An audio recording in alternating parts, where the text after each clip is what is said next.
Nah, saya mulai saudara. Pendahuluan. Orang-orang Kristen di Yahudi di Roma segera bertanya, bagaimana doktrin pembenaran oleh iman ini berhubungan dengan sejarah leluhur kita? Paulus, Anda mengatakan bahwa doktrin ini disaksikan oleh hukum dan para nabi. Nah, bagaimana dengan Abraham? Nah, orang-orang itu selalu menantang Paulus, tetapi Paulus itu logikanya hebat sekali. Critical thinkingnya itu luar biasa. Dia menjelaskan dengan logika dan argumen yang tidak terbantahkan oleh mereka. Dan semuanya itu dia lakukan dengan mengutip firman Tuhan, mengutip kitab suci. Ya, nah, Paulus menerima tantangan itu dan menjelaskan bagaimana Abraham diselamatkan. Abraham disebut bapak leluhur jasmani, terutama mengacu pada keturunan alamin fisik orang Yahudi dari Abraham. Namun, dalam Roma 4 ayat 11, Abraham juga disebut bapa dari semua orang percaya, yang berarti semua orang yang telah percaya kepada Kristus. Ya, Galatia 3 ayat 1 sampai 18. Nah, Paulus di sini membeberkan 3 fakta penting tentang bagaimana Abraham diselamatkan. 1. Abraham dibenarkan oleh iman bukan karena perbuatan. Ayat 1 sampai 8. Kedua, Abraham dibenarkan oleh kasih karunia, bukan hukum. Ayat 9 sampai 17. Yang ketiga, Abraham dibenarkan oleh kuasa kebangkitan Kristus, bukan karena usaha manusia. Ayat 18 sampai 25.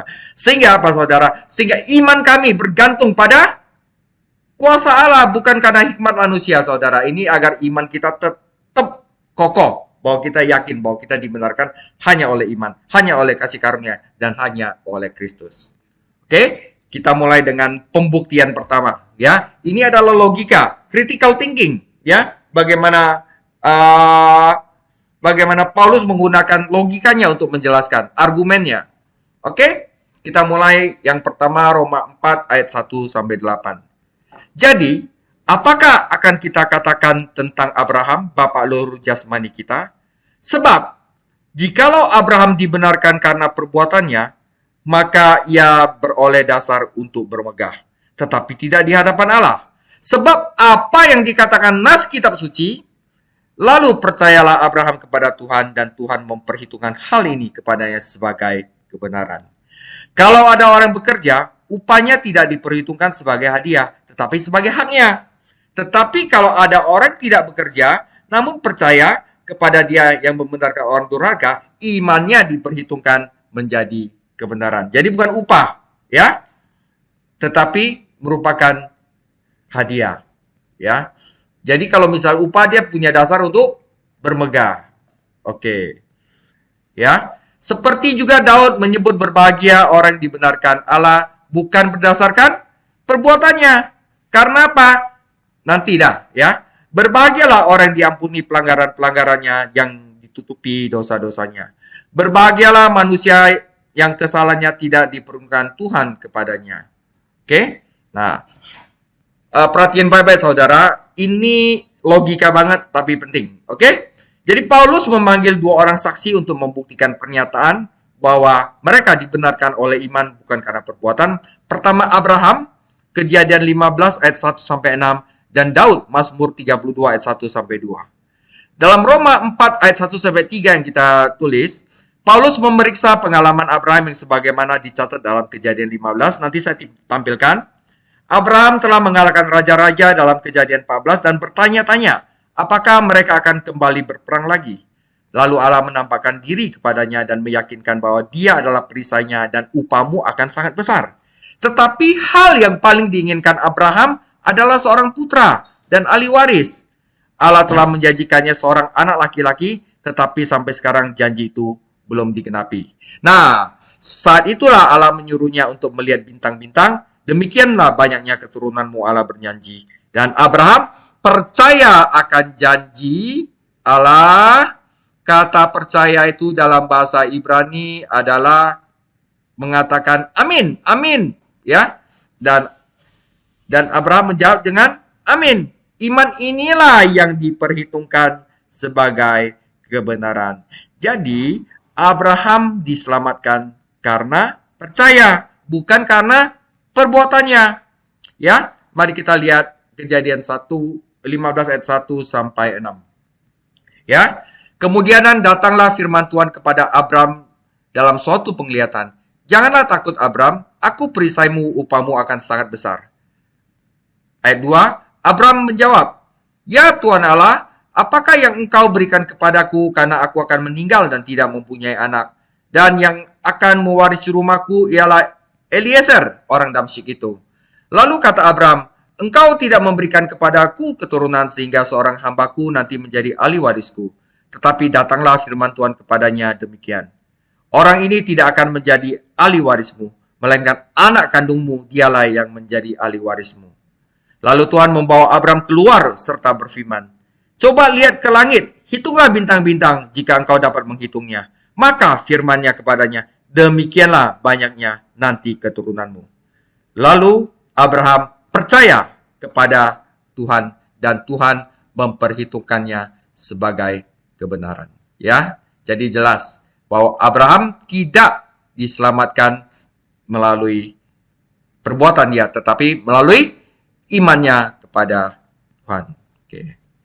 Kata memperhitungkan, saudara, dalam Roma 4 ayat 3 adalah kata Yunani, artinya dimasukkan ke dalam rekeningnya. Jadi ini adalah istilah perbankan, ya, dimasukkan ke dalam rekeningnya, dimasukkan, diberi, ya kan? Ketika seorang pria bekerja, dia mendapatkan gaji dan uang yang dimasukkan ke rekeningnya. Tetapi Abraham tidak bekerja untuk keselamatannya. Dia hanya mempercayai firman Tuhan. Yesus Kristuslah yang melakukan pekerjaan di kayu salib dan kebenarannya ditangguhkan kepada Abraham. Ya, jadi jelas ya. Abraham tidak bekerja, demikian pula kita tidak bekerja. Yang bekerja siapa? Yesus Kristus yang bekerja dan kebenaran Yesus Kristus yang ditangguhkan juga kepada kita. Roma 4 ayat 5 membuat pernyataan yang mengejutkan. Allah membenarkan orang fasik. Padahal hukum berkata, aku tidak akan membenarkan orang fasik. Nah, di sini siapa yang bekerja? Yesus Kristus yang bekerja. Hakim Perjanjian Lama diperintahkan untuk membenarkan orang benar dan menghukum orang fasik. Ketika Salomo mendedikasikan bait suci, dia meminta Allah untuk menghukum orang jahat dan membenarkan orang benar. Benar dikata dia, tetapi Salomo pun tidak sadar bahwa dia sendiri pun bukan orang benar. Ya, karena Allah membenarkan orang tidak saleh, yang tidak benar, karena tidak ada orang yang berdosa, tidak ada orang saleh yang dapat dibenarkannya. Oke, bagian kedua adalah ini Daud. Allah menempatkan dosa-dosa kita pada Kristus agar dia dapat menempatkan kebenaran Kristus kepada rekening kita. Jadi bukan kita yang bekerja, tetapi Yesus Kristus yang bekerja. Kita cukup untuk percaya sehingga kita tidak ada dasar untuk bermegah, saudara-saudara. Ya, dalam Roma 4 ayat 6 sampai 8, Paulus menggunakan Daud lagi sebagai saksi, mengutip dari salah satu mazmur pengakuan Daud setelah dosanya yang mengerikan dengan Batsheba. Daud membuat dua pernyataan yang menakjubkan. Allah yang mengampuni dosa dan memperhitungkan kebenaran di luar perbuatan. Dan dua, Allah tidak memperhitungkan dosa-dosa kita lagi. Dengan kata lain, begitu kita dibenarkan, justification by faith, sekali seumur hidup, catatan kita berisi kebenaran Kristus yang sempurna. Dan tidak pernah lagi berisi dosa-dosa kita. Orang Kristen melakukan dosa, dan dosa-dosa ini perlu diampuni jika kita ingin bersekutu dengan Allah. Tetapi dosa-dosa ini tidak dibebankan kepada kita. Tuhan memang mencatat perbuatan kita, sehingga nanti dia bisa memberi upah ketika Yesus datang, atau mahkota. Tetapi dia tidak mencatat dosa-dosa kita lagi, asal kita mempunyai iman kepada Yesus Kristus. Jadi ini adalah ayatnya dari Daud, yang tadi dari Abraham, ini dari Daud, sebagai bukti bahwa bahkan Abraham dan Daud pun dibenarkan bukan karena perbuatan dia, tetapi karena iman. Oke, kita baca Mazmur 32 ayat 1 dari Daud, nyanyian pengajaran. Berbahagialah orang yang diampuni pelanggarannya, yang dosanya ditutupi. Berbahagialah manusia yang kesalahannya tidak diperhitungkan Tuhan, dan yang tidak berjiwa penipu. Yang penipu, saudara, saya saleh. Wah, gawat itu, saudara. Harus ngaku dosa. Ya, seperti Yehuda. Wanita ini lebih benar dari saya. Seperti Daud berkata, kepadamulah aku berdosa, ya Tuhan. Tahirkanlah aku. Jika engkau mentahirkan aku, akan putih seperti salju. Nah, seperti itu ya. Dia katakan lagi, selama aku berdiam diri, tulang-tulangku menjadi lesu karena aku mengeluh sepanjang hari.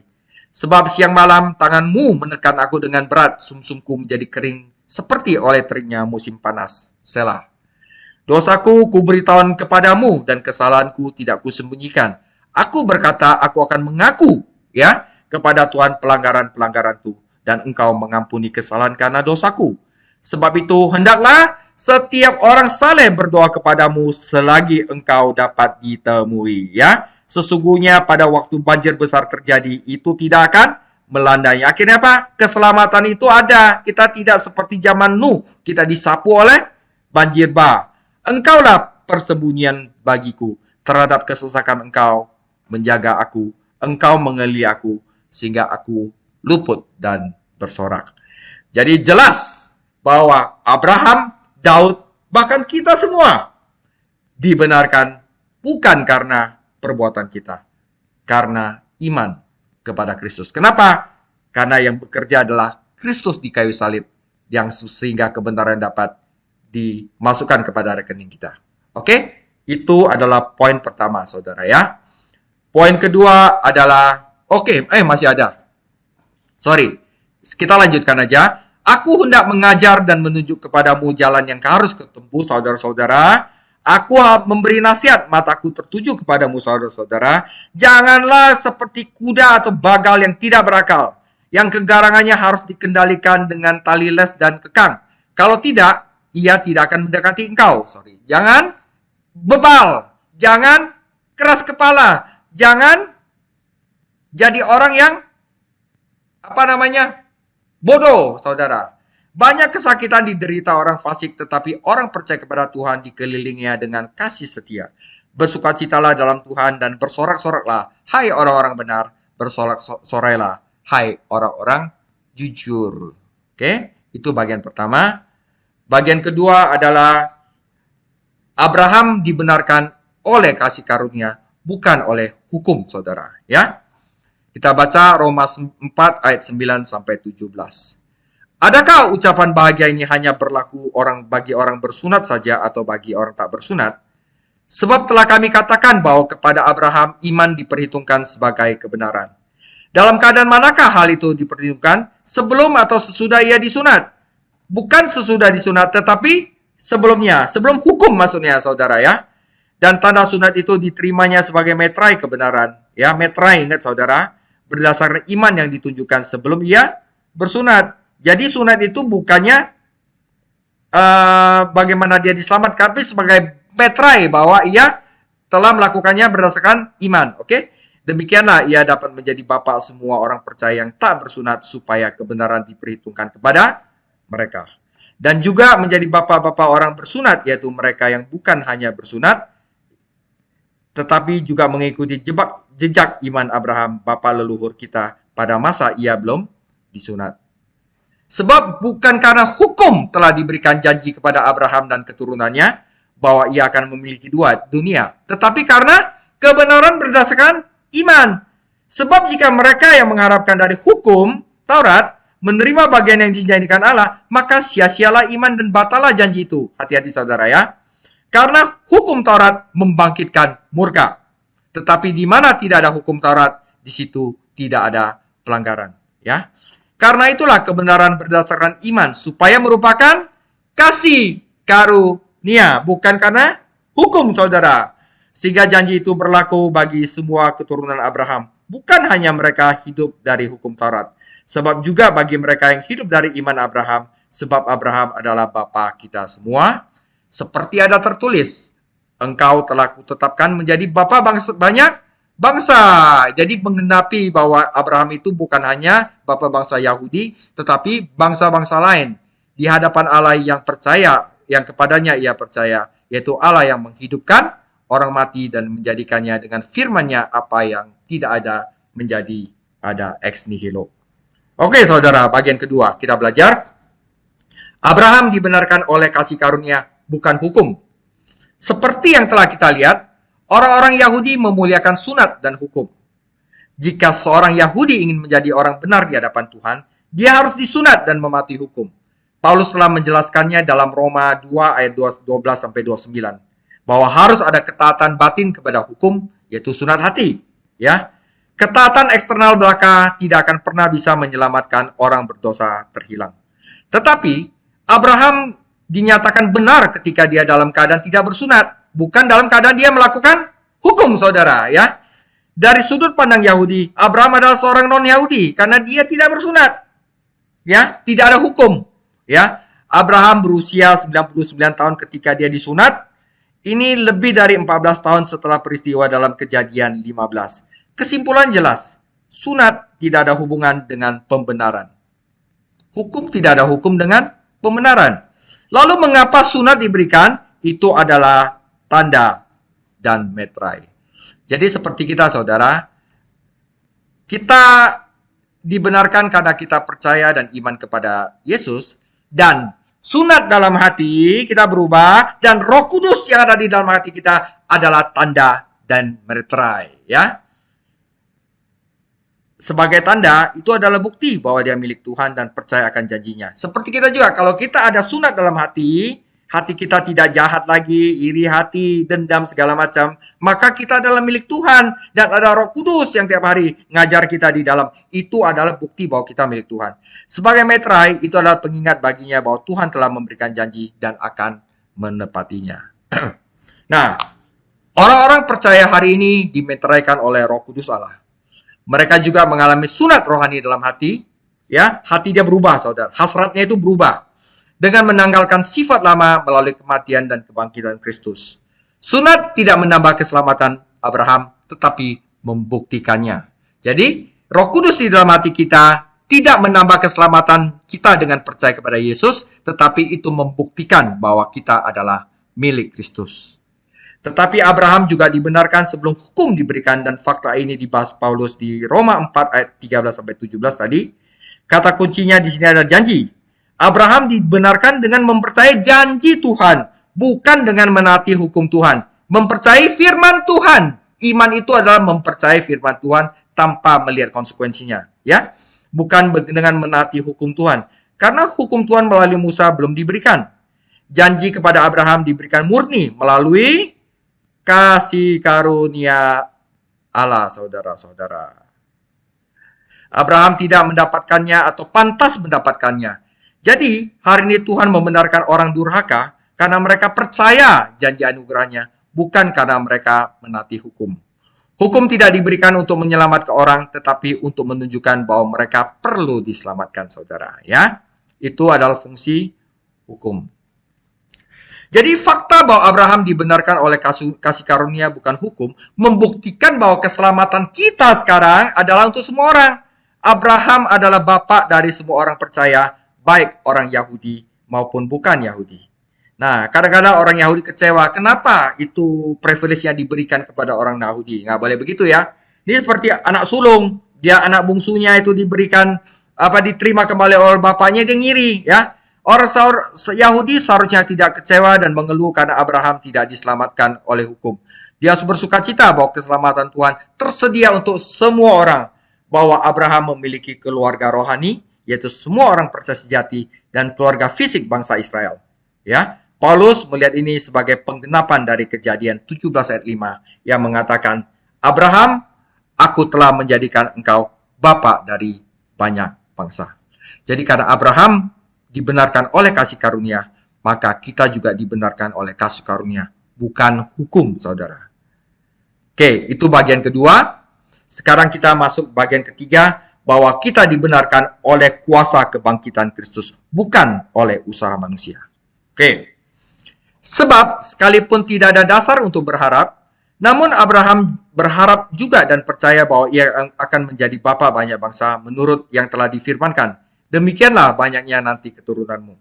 Imannya tidak menjadi lemah walaupun ia mengetahui bahwa tubuhnya sudah sangat lemah karena usianya telah kira-kira 100 tahun, bahwa rahim Sarah telah tertutup. Terhadap janji itu Allah ia tidak bimbang karena ketidakpercayaan, malah ia diperkuat dalam imannya dan ia memuliakan Allah.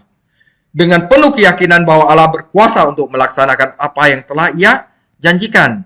Karena itu hal ini diperhitungkan kepadanya sebagai kebenaran. Saudara bayangin kalau misalnya kalian udah 100 tahun, istri kalian udah 90 tahun, dan Allah berkata begitu, bisa goyang nggak kalian? Tetapi Abraham tidak goyang. Itu hebatnya, saudara. Iman, saudara. Ya. Kata-kata ini, yaitu hal ini diperhitungkan kepadanya, tidak ditulis untuk Abraham saja. Oke? Tetapi ditulis juga untuk kita, saudara. Sebab kepada kita pun Allah memperhitungkannya. Kenapa? Karena kita percaya kepada Dia yang telah membangkitkan Yesus Tuhan kita dari antara orang mati. Kita dibenarkan oleh kuasa kebangkitan Yesus, yaitu Yesus yang telah diserahkan karena pelanggaran kita dan dibangkitkan karena pembenaran kita. Oke, saudara, yang terakhir, Abraham dibenarkan oleh kuasa kebangkitan bukan karena usaha manusia. Ayat-ayat ini merupakan perluasan dari satu frasa di dalam Roma 4 ayat 17 yang mengatakan yang menghidupkan orang mati. Paulus melihat peremajaan tubuh Abraham sebagai gambaran kebangkitan dari kematian dan kemudian ia menghubungi dengan kebangkitan Kristus. Peremajaan seperti apa? Dia bisa memiliki seorang anak, saudara, sebagai anak-anak muda walaupun dia punya tubuh sudah tua.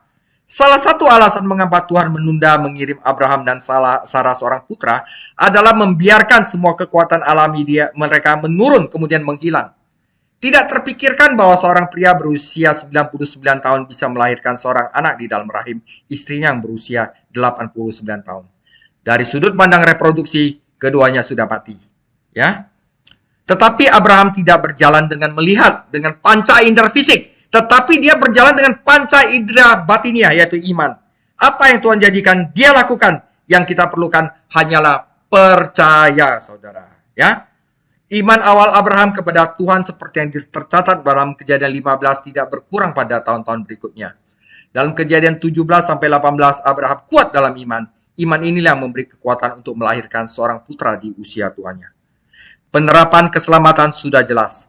Tuhan harus menunggu sampai orang berdosa itu mati, nggak bisa apa-apa lagi. Dan tidak dapat menolong dirinya sendiri sebelum dia dapat melepaskan kuasa penyelamatannya. Jadi kalau kalian dihajar Tuhan sampai nggak bisa apa-apa lagi, itulah saat Tuhan. Nggak selalu, tetapi kadang-kadang itulah saat Tuhan untuk menolongnya dalam kuasa penyelamatannya. Seorang berdosa yang terhilang berpikir dia cukup kuat untuk melakukan apa saja untuk menyenangkan Tuhan, maka dia tidak dapat diselamatkan oleh kasih karunia. Kalau dia pikir dia masih hebat, saudara, dia harus dijatuhkan dulu, hancur, barusan dia dapat diselamatkan oleh kasih karunia. Ketika Abraham mengakui bahwa dia mati, kuasa Tuhan mulai bekerja di dalam tubuhnya. Ketika orang berdosa yang terhilang itu mengaku bahwa dia mati secara rohani dan tidak dapat menolong dirinya sendiri, maka Allah barusan dapat menyelamatkannya. Ingat ya, Injil adalah kekuatan Allah yang menyelamatkan karena kebangkitan Kristus dari kematian. Roma 4 ayat 24 dan Roma 10 ayat 9 ayat 10 paralel satu sama lain.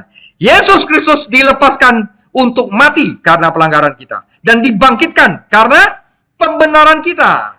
Ini berarti bahwa kebangkitan Kristus adalah bukti bahwa Allah menerima pengorbanan anaknya dan bahwa sekarang orang berdosa dapat dibenarkan tanpa Allah melanggar hukumnya sendiri dan bertentangan dengan kodratnya sendiri, yaitu Allah Maha Adil.